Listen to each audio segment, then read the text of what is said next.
welcome to our final edition of WION World of Cricket for a preview of a game. I'm Esha Hanspal. With me in the studios is Dav Whatmore.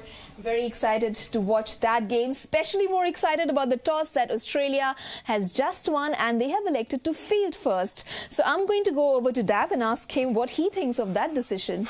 Well, I mean, I was suggesting maybe win the toss and bat because it's a warm day, good seeing light, all those, the same reasons why I was suggesting other teams do the same thing in the other games. But not being there, not seeing, you know, the actual surface of the pitch, I'm not sure. But obviously they've thought long and hard about it, and they've got a choice to make. And they've decided to field. So time will tell whether it's a correct decision or not.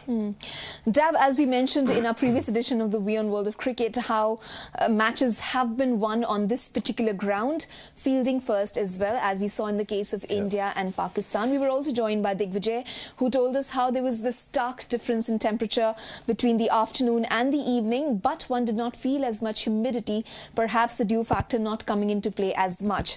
Do you think, considering all of that, is what made Pat Cummins make that decision? Because I've not really heard what he just said during the toss, but... Look, I don't know, to be honest with you. I wish I could hear what he said, but I'm pretty sure that they would have felt that their best chance would be to get amongst those wickets early with this two new balls. So they also would also be very wary that batting second for a while gets a little bit tricky. Even though in that semi-final in Kolkata they actually put the foot down early and opened up a good lead against the new ball. But I think this is a different attack and it's a totally different game, a lot more pressure on it. But they'll have their reasons. As I said, time will tell. Diggy's with us. He may know anything extra than what we would know about winning the toss and fielding first. Digvijay, if you can hear us, I don't know if you've been able to... I can tell you, just the acrobatic show has just begun.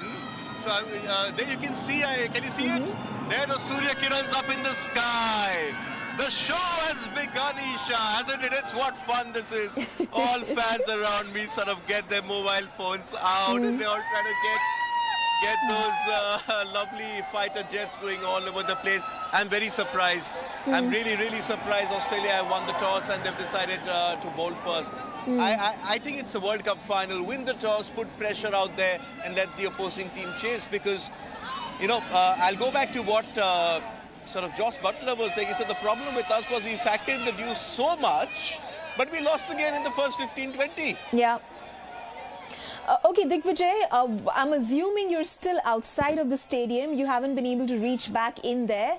But can you just, I wanted to ask you earlier on as well, were you able to speak to a few Indian fans there who've queued in today before this match? We will, of course, get into the tactical analysis of the game in just a bit. But I was really curious if you've been able to talk to some of them today. Yes, I've been speaking to a lot of them, in fact. Do you want me to speak to a few right now? Sure. And actually, it would be interesting to get news about Australia fielding first. With his young son going past me as well. But everyone sort of seems to be more interested in the acrobatics show. But everyone just come here expecting an Indian win. I don't think there's anything else. Everyone just sort of saying that India played so well in this tournament and they don't think that Australia will be able to sort of match up in intensity and skill set to India. They also sort of, everyone's been fed on that hype of 2003, how things are so different. India are in Australia's position, Australia India's position. I sort of likened it to a marathon where India, in fact, sort of took the lead early in a marathon. Australia sort of emerged from the pack, are on India's shoulders. So that's what Indian fans have come here. I can tell you, 130,000 people here. Maybe there are 1,000 Australians there. I counted 8. The Deputy Prime Minister is coming, as Dav mentioned on the broadcast. So perhaps a few more there, lots of celebrities. But this stadium's going to be rooting for India. That's what they've come to see, an Indian win. Okay, well said. Digvijay, Dav, we also have the final playing 11 with us now. For Team India, first up, it's of course Rohit Sharma, Shubman Gill, Virat Kohli, Shreyas Iyer, KL Rahul, Suryakumar Yadav, Ravindra Jadeja, Jasprit Bumrah, Mohammad Shami, Kuldeep Yadav and Mohammad Siraj. Sitting on the bench are Ashwin, Ishan Kishan, Prasidh Krishna and Shardul Thakur. Same team. Yes, same team is what you predicted as well. For Team Australia, Travis Head, David Warner, Mitchell Marsh, Stephen Smith, Labuschagne, Glenn Maxwell, Josh Inglis, Mitchell Starc, Pat Cummins, Adam Zampa and Hazelwood. Same. Yes. On the bench, Abbott, Alex Carey, Cameron Green and Marcus Stoinis is not playing today. So it's an unchanged 11 for both teams. Unchanged squad, yeah. Yeah. Good call? Yeah, I think so, yeah. Both teams were successful in the semi-finals. And I'm sure that some of these Australian batters will relish the opportunity to do a few things slightly differently. There was some pressure chasing a score, the South African score, and they gave their wickets away. I'm sure that they won't be repeating too many of those mistakes today, chasing runs. So it's the same thing. They're bowling first and chasing a target. And then they need to get they need to put some real effort in to restricting that total to a manageable, figure that they can chase down. Dav, in view of Australia's choice to field first, can we take a look at your key battles that we can look ahead for the match today? Yeah, well, there's three Indian batsmen, obviously. They picked themselves. Rohit Sharma, number one. Yeah.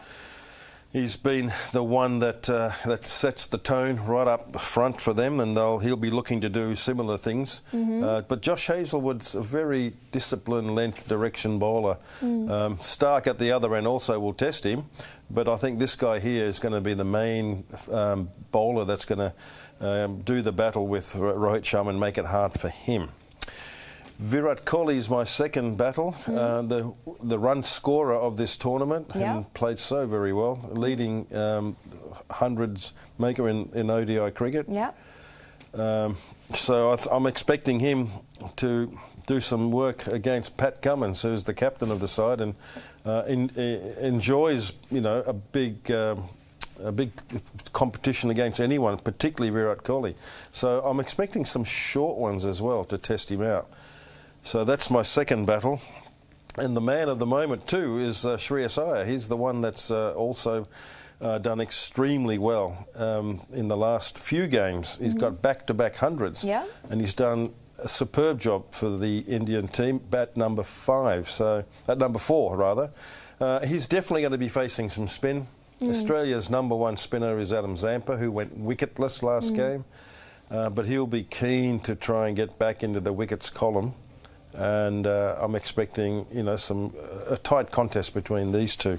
My last two, of course, is two of the Australian batsmen. They're both openers. Yep. If they are able to withstand, a spirited Indian attack of Jasprit Bumrah, particularly against Warner, who's a little susceptible still, just outside that off stump, Jasprit Bumrah will probe that area and he's looking for that little outside edge that will just carry to the keeper, so KL Rahul. So I'm expecting that to be a really good battle, particularly under lights. The last one, of course, is Travis Head, who he's had 4 innings, 2 good ones and 2 not so good ones. Maybe he's due to have a bad one. The last one was good. But certainly he's also, a batsman that the Indian team would definitely have discussed at length. He's the guy that's good enough to leave back in Australia for 2 or 3 weeks before coming and going straight into competition. Mohammad Shami, what a revelation he's been. He'll be definitely at some point bowling to Travis Head. And his ability to take wickets is really going to test any batsman, particularly Travis Head. Both these gentlemen joined the World Cup midway through their league phases. Yes. What do you make of their performances so far? Sure, Shami, especially with his last scalp of 7 wickets. But overall, in the number of matches that he's played, how do you assess him? How do you assess Travis Head when he returned from that injury? Well, one player was forced not to play in that first few games because of injury. Yeah. And the other was preferred not to play because of the team combination. And luckily for the Indian team, there was an injury. Unlucky for Hardik Pandya, but as it's turned out, lucky for the team, because Mohammad Shami seamlessly walked into that team and has not looked back. He's always in the wickets column from the very first game that he played, and he continues to improve. It's hard to know where he'll go today after the last game of 7 wickets. But, he won't return that again today, but he'll certainly have a very good contribution and will shape the way or the amount of runs that the Australian teams will get. So, he's been very good for the team. And so's Travis Head, but not to the point of Mohammad Shami. If you were to quantify in terms of percentages, then Shami's contribution and importance to the team, having not played the first few games, is right up there. I think 70 to 80, 90% is his value to the team, whereas Travis Head is not going to be that high. I think his value would be somewhere in the order of 60, 70%. Still very important, but in terms of contributions to their respective teams, hands down Shami. We have Digvijay still with us. Digvijay, if you can hear me. Oh, I think he is viewing that air show. Everyone seems to be very excited about that. I know you caught the rehearsals yesterday and you were telling us how impressive it all looked. But if you can hear me clearly, Digvijay, I was just curious to know which player from the Indian team would you say has the most number of fans? Who do you see people rooting the most at the stadiums there? Well, that's a given, right? It's the leading run scorer in this tournament. Everyone seems to be a fan of Virat Kohli, and why not? But if you ask me personally, who I think has been India's best player of this tournament, for me, I think the role that he's done, it's been Rohit Sharma. He's given India that start, which has allowed the middle order and the likes of Shubman Gill to sort of ease their way. He's sort of taken the fight to the opposition. So yes, from a fan's point of view, obviously Kohli with the number of runs that he's got, and started off with Bumrah for the bowlers, and then Mohammad Shami as well. But from a team perspective, and ultimately when you win a World Cup, it's the entire team which wins. Rohit Sharma's sort of innings at the top has been sensational. He also spoke about how even in that one game where things went a bit sort of off target, which was the England game, how he had to reassess his playing style, and he got an 87 that day on a pitch where everyone sort of struggled. So, yes, really looking forward to this battle. In fact, Pat Cummins said as well that he's really looking to see if Mitchell Starc and Josh Hazlewood can knock Rohit Sharma over early. Because remember, in the first sort of 10 overs, if India get off to a flyer 70-80, then that's half the battle won. Then there's no pressure on the batters who are following to sort of go from the start. Okay, I hope I don't end up playing a game of Chinese whispers here, because of some technical difficulty. Dav is not able to hear you, Digvijay. So I'm going to convey to him what you just spoke. I asked Digvijay who saw the most support amongst spectators today, and he says it's Virat Kohli, the leading run scorer for Team India. However, he personally feels that Rohit Sharma, as we all perhaps agree as well, is very instrumental in leading India's charge. In fact, yesterday, Pat Cummins and Mitchell Starc also mentioned how it was very important to get Rohit out, to take his wicket, so that that destabilizing factor in India's innings steps in right at the top, something that Rohit has been doing very well. He just gives those runs, he just makes that platform steady for Team India, and the others come and score those runs. I hope I have conveyed the message very clearly to Dav and correctly, Digvijay. So perfect. Yeah, well, yes. How do you differentiate between those two batsmen? I mean, but there's one other player that you could just go under the radar because he's a local boy. Jasprit Bumrah is a Gujarati. I was actually expecting Digvijay to say that. Perhaps Bumrah would have a lot of fans there. You never know. When he gets that ball in his hand in the second half, there could be even louder roar. But certainly, the crowd favourites, obviously, the batters who hit the fours and the sixes and play some really attractive shots. Kohli, and at the start, Sharma. So I would think, if if it all goes to script, Rohit Sharma will set the tone as he normally does. But Australia's going to try hard to stop that, eh? It's interesting that you mentioned Bumrah, Dav, because India perhaps for the first time in years has had such a strong bowling attack. Bowlers usually go unnoticed, and even between bowlers, you know, one would probably pit a high wicket taker against somebody who has a great ER, which is the economy rate. Who, in your opinion, is perhaps for want of a better term, a better bowler between a Shami and a Bumrah, who has been really clinical to get India those wins? Well, you know, obviously Mohammad Shami takes the limelight because of the amount of wickets he's taken. But Jasprit Bumrah's been a very consistent performer right from the start. This is his 11th game. And he's been performing. Shami gets his chance and he just grabs it with both hands. And you know, he's taken the limelight because of the amount of wickets. He's just leading that chart. So you know, I think to me they're both very important cogs in the wheel of the bowling attack for India. Maybe also there's another Gujarati though, that all-rounder Ravindra Jadeja, coming from not too far away. Yeah. Saurashtra, you know, he might have a lot of fans as well that, you know, will be able to be appreciative of a wonderful catch that'll turn the match, or a run-out, wickets and runs as well. So, Okay. So Digvijay is going to get back to the stadium and we'll let him enjoy the match and we'll keep connecting with him through the course of the day. Thanks so much for joining us, Digvijay. We will speak to you again very soon. Dav, coming back to you, when we speak about the bowlers there, who in the Australian charge do you think is going to be instrumental? I know you're not very impressed with Mitchell Starc this time around. Adam Zampa seems to have started off a little lackluster in that one match that you did not like him at all in, and then he of course impressed everyone, but again the previous match that he played, he wasn't really all that impressive. So who in the Australian charge is your favourite? Well, if they're going to win this game, it's going to take more than one or two contributions from the bowling attack. It's going to take a group of them, most of them, to come in and put the shoulder to the wheel and support each other. We talk about partnerships mainly in batting, but very important partnerships in bowling as well. Because if one bowler is doing a really good job, you'll find that his partner at the other end will also do a good job. Conversely, if one bowler is bowling badly and he gets hit around, no matter how good the other bowler is at the other end, they tend to also leak runs.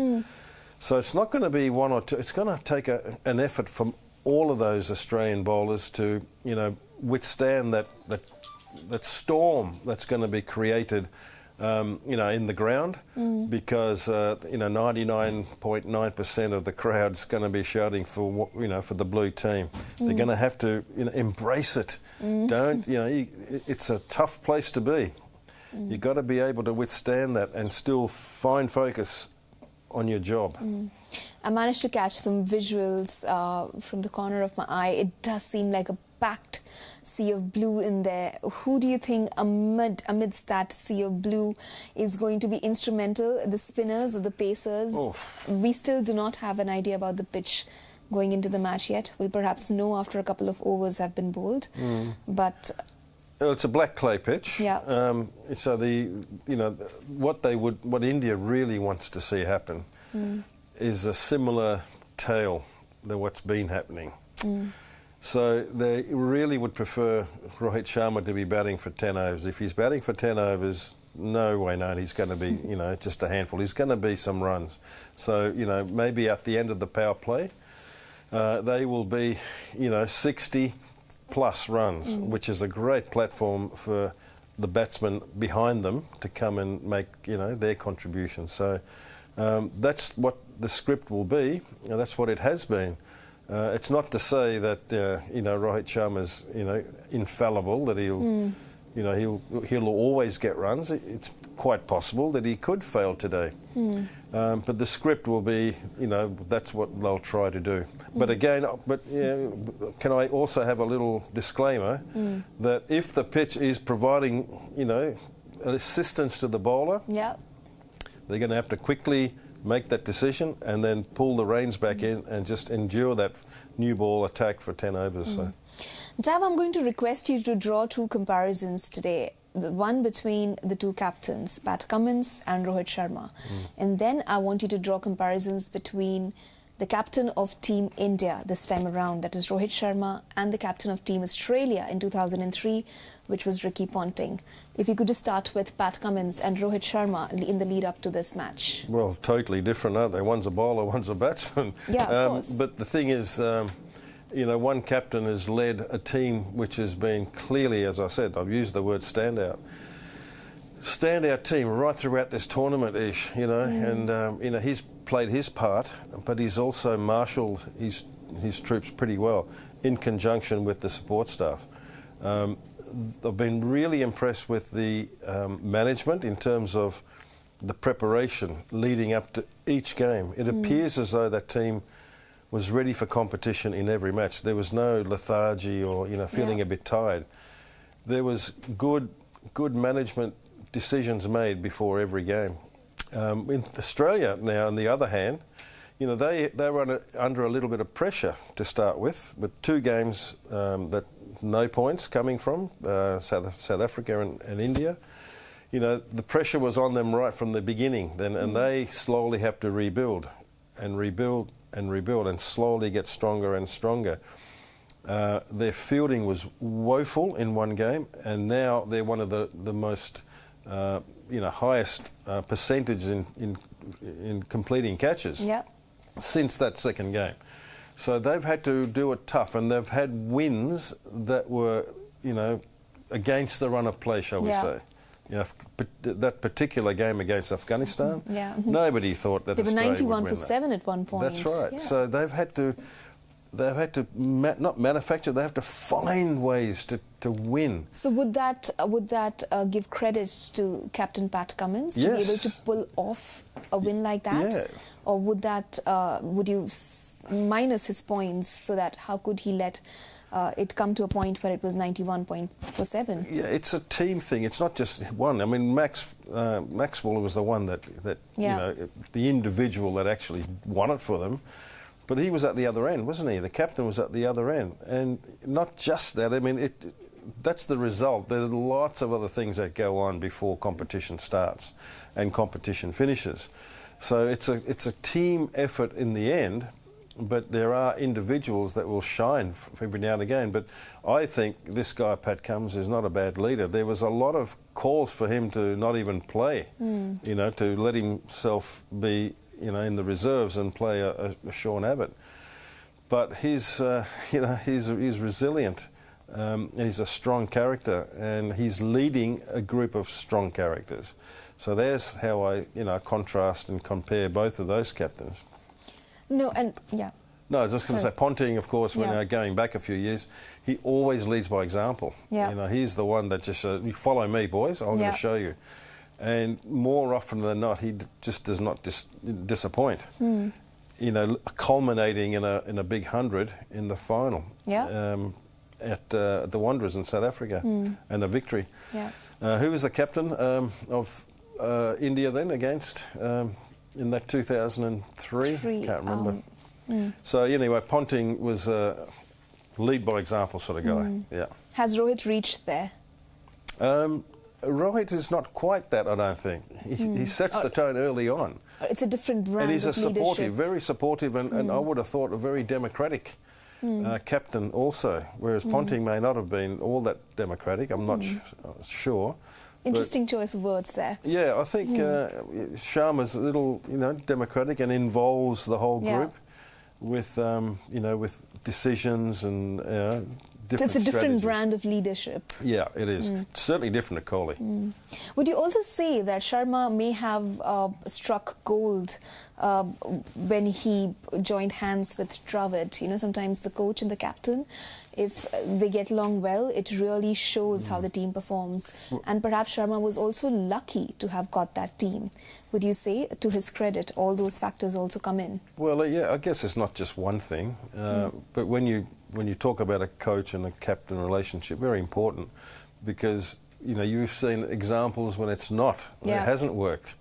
and that's not a not a nice thing, and you don't want to revisit that now. But a captain and coach, ideally, will be have the ability to to be respectful to each other, have their own views, but then arrive at a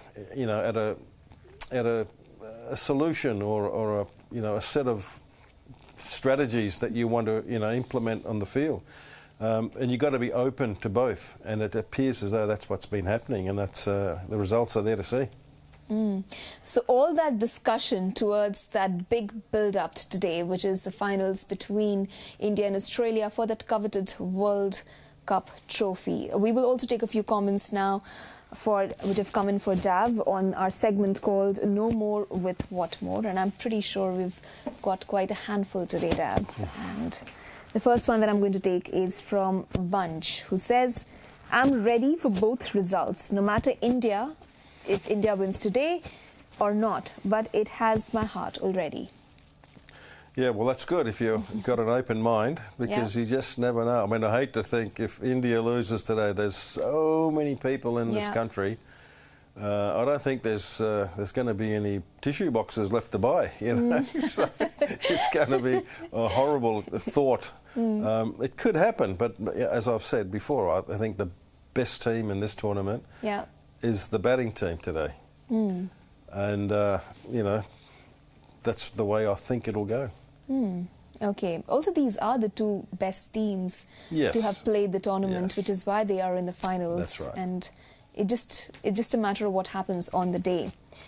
The next one that I'm going to take is from Amit Sharma, who says it's India versus Australia final and 1.5 lakh people singing Hanuman Chalisa. We will have to see, and I'm sure we'll be getting visuals from the stadium, and we'll see how that goes. This is from Gaurav, who says, the mood is so good, hoped we should have batted first, and we are batting first. Yeah, well, Australia was going to field, and India were going to bowl. So it didn't matter, did it, in the toss? If you knew what they were going to do, then you can relax. Both captains can relax, and the team members can relax if you knew that beforehand. But of course, you don't. Okay, this is from Muskan, who asks, do you think King Kohli will score his 51st ODI ton today? Well, he loves the stage, doesn't he? If he gets a chance early, he won't be chasing, of course. He'll be setting a target. But if he loves that stage. He loves that, the big moments. And this is, one of the biggest moments, to be able to make a big contribution and help win it for your team. So, every chance. Ashutosh says, 2003 final, India won the toss and decided to bowl first, but lost the match. 2023 finals, Australia won the toss and decided to bowl first. Batting, hopefully, winner, India. Hopefully, for a lot of people. A lot of conjecture going into that final. I mean, I really appreciate these people, and they're full of emotion, And I can feel it with the people here in the studio here. They just want that team to do so well, and it's a good thing, because it's a great sport, and it provides so much joy. A lot of people will just be in front of television sets today. I wish we could give you a tour of our offices, because we do have a lot of our colleagues in blue shirts today. Yeah. That's very interesting. Actually, I did see a couple of yellows as well in office. Did you? Okay, this is from Anika, who says, India is on everyone's lips today. Please play well. I'm sure they will. I'm sure they will. Let's hope and pray that they do. And may the better team win on the day. This is from Pratyush, who says, unexpected. Australia won the toss and chose to bowl first. Kind of not feeling good about it. Nobody feels good about Australia bowling first today. Why? Because they wanted India to bowl first. I think he's a little surprised for Australia that they won the toss and they still went in with the choice to bowl first. Yeah, look, again, we'll have our opinions, and that's wonderful. Everyone's got their own views. I thought maybe put the runs on the board and then defend it later, but they'll have good reasons for it, and I'm really keen to see how this pans out in the first hour or so, which would determine whether that is correct or not. This is from Bilal, who says, a stat attack. Jasprit Bumrah has bowled 130 balls to David Warner in one-day international games.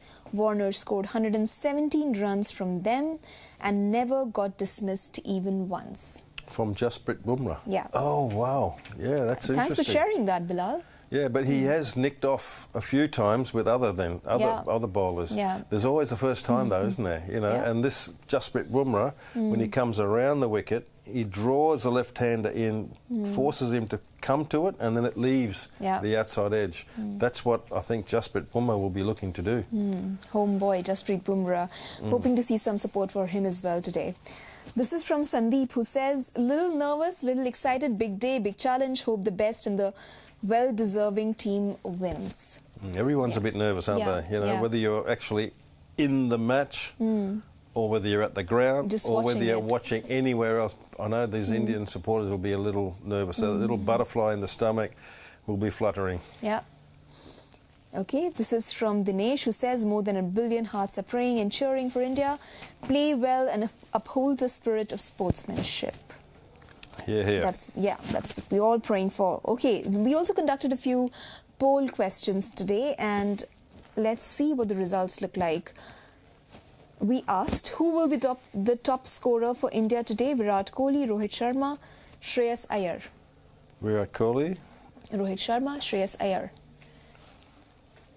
Do you want me to guess? Yeah. Virat Kohli. And how do you think our viewers voted? Virat Kohli. They actually voted for Rohit Sharma. So it looks like our online viewers support Rohit Sharma more. And Rohit Sharma got 51, Virat Kohli 35, Shreyas Iyer 14. Because when Digvijay was on the ground, he said that Virat Kohli's name was on everyone's lips. So this is interesting to see, actually. A lot of support for Rohit Sharma as well. Okay, will Virat Kohli score his 51st 100? Yes or no? Give me that crystal ball. Give you a crystal ball, yeah. There's a chance he can, surely. I mean, you know, he's 58, 300 balls plus extras. If he gets a chance early on, I'm sure he'll give it a shake. If he gets a start, he'll give it a shake. Okay, so fans of the sport and our viewers who had crystal balls with them, 69% of them said yes, he will get his 51st done, and 31% say no. Who will win the World Cup 2023?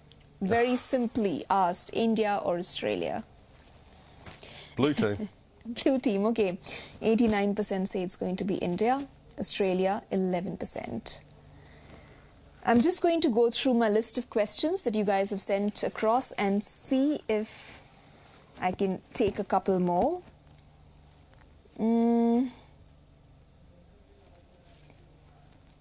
There is a lot of support for Team India and actually some support for Australia as well there. Okay, this one is from Krish, who says, as the audience is so nervous and anxious, how are the players handling this? Yeah. We often ignore that part, Dav, don't we? Well, that's for both teams. I mean, India will be under pressure because of the pressure of performance, of course, because, you know, it's the hopes of so many people watching that all-important final. And Australia playing in front of that massive crowd, sea of blue, all in support for the home team. If you're not nervous, you're not human. Yeah. Players do get nervous. It's just a natural reaction.